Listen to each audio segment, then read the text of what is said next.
Hi there, welcome to Mindfulness and Persistent Pain. I'm Ron W. Plowright, not to be confused with other Ron Plowrights you might know. I'm coming at you from the shared territory of the Chilkoyak people and the Palalt people. I'd like you to have a paper and pen handy and a place to relatively comfortably sit, kneel, stand, or lie. And I'm assuming you're under the care of a primary care physician or a nurse practitioner, and this video is not meant to take place of their advice. So a little bit about me.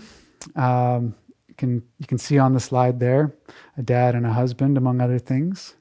Probably the most important thing for this talk is that I studied the Mindfulness-Based Teaching and Learning Graduate Certificate at the University of the Fraser Valley, and that I'm qualified to teach Mindfulness-Based Stress Reduction, or MBSR, through the Center for Mindfulness Studies in Toronto.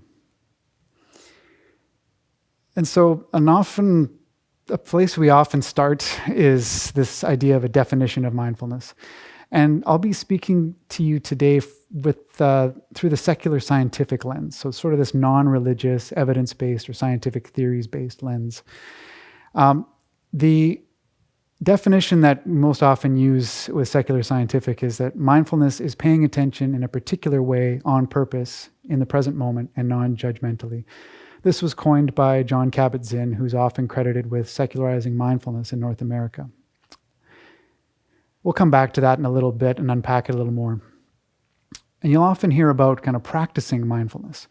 Well, what does this mean? Well, because mindfulness is both a state that you can be in at any given time and a trait that a person can have more or less of.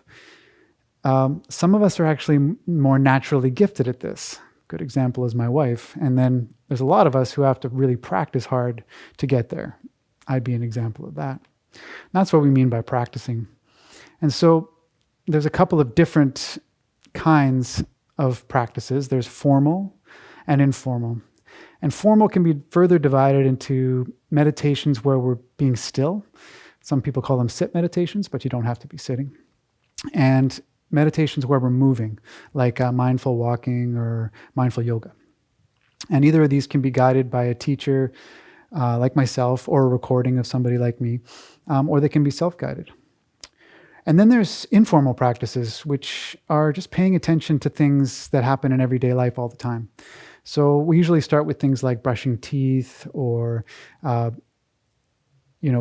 eating, or want to go up the stairs, doing the dishes, and sometimes encouraging people to stop and take a breath several times a day and just to follow several breaths. Now, both of these ways into mindfulness are great. They really both work well. Some people find one easier than the other, but really doing both is the best way in. And that's at least what I always teach. So going back a little bit to that definition and kind of unpacking it a bit, as the definition suggested, mindfulness is kind of at the center of this Venn diagram. And the intention, that's the sort of on-purpose part, is at the top, as you can see. And then the attention, or paying attention, is that we know we're being aware in the present moment. And then there's also this attitude piece. And in the definition, Kabat-Zinn mentions non-judgment, but there's also curiosity, self-care, which we'll be talking a lot about those two today, beginner's mind, and other ones like acceptance and equanimity that we'll even talk a little bit about today. And they're all important, and they're all, like when we take a longer course, we're really learning how to embody these things as we practice and in our day-to-day life as well. And one thing we often talk about here is also what the opposite of mindfulness is. So we call this autopilot. So this is actually a really important thing for humans to be able to do. We have to be able to do some things without having to focus on it. It actually comes in really handy at times. But what we do know from some of the evidence is that folks with higher trait mindfulness, which means they actually spend less time in autopilot, those folks tend to say they are happier and they tend to have increased well-being. So it's not so much that autopilot is bad. We're not trying to avoid good and bad talk here. But when we do notice that we've gone into autopilot, one of the things we can do is notice that this is a moment of mindfulness, and it's a really good thing, and kind of gently steer our attention back to the present moment. And sometimes people have a tendency to give themselves a hard time here, but this waking up is actually super important to becoming more mindful overall. Okay, so why are we talking about mindfulness in the context of persistent pain? Is there evidence to support that mindfulness helps? Well, to be frank, the evidence actually is kind of in its infancy. There's some really promising evidence, but there's still lots of questions to be answered. For instance, how much is the right amount or the right dose? What learning delivery methods might help the most? And also things like, what specific conditions does mindfulness help more than others? So we don't know everything, but what we do know so far is that there is some very promising evidence that practicing mindfulness can actually improve our pain tolerance. In other words, our ability to live with it, and that it can improve our well-being. There's even some evidence that suggests that mindfulness may reduce pain intensity.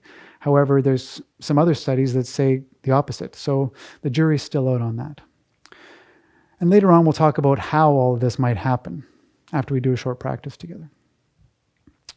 And it's also important to note here that most of the evidence for mindfulness comes from folks who've taken an 8-week course like mindfulness-based stress reduction or mindfulness-based cognitive therapy. Maybe the most important thing to note is that mindfulness by itself is not a miracle cure for persistent pain. But when we combine this with other therapies or modalities and working with your healthcare professional, it may help you find it easier to live life to the full. So the next thing we're going to do is move into the practice. But before that, one of the most important things you'll learn in this video is this notion of a window of tolerance. Now, this window of tolerance, this green area on the slide, is really where learning happens, where we can take in new information, either from others, from our environment, or from ourselves. And it helps us, when we're in this area, to make wiser choices. And when we move outside that, when we're moving to the sympathetic nervous system, into fight or flight or into freeze, then it's not a learning environment for us. It's not easy. We're too focused on keeping ourselves safe, and we're not feeling safe. When we're in the fight or flight, we might be wanting to get the heck out of the room, or we might be overwhelmed with images or thoughts or feelings or physical sensations.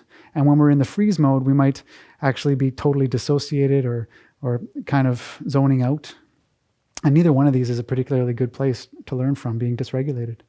So when we've noticed we've moved out of that window into those red areas, then on the left-hand side of the slide, you'll notice some of the strategies that people have found that work to bring them back into the window of tolerance. So opening the eyes if you've had them closed, sometimes going back to the breath if you've been focusing on something else, works for some folks.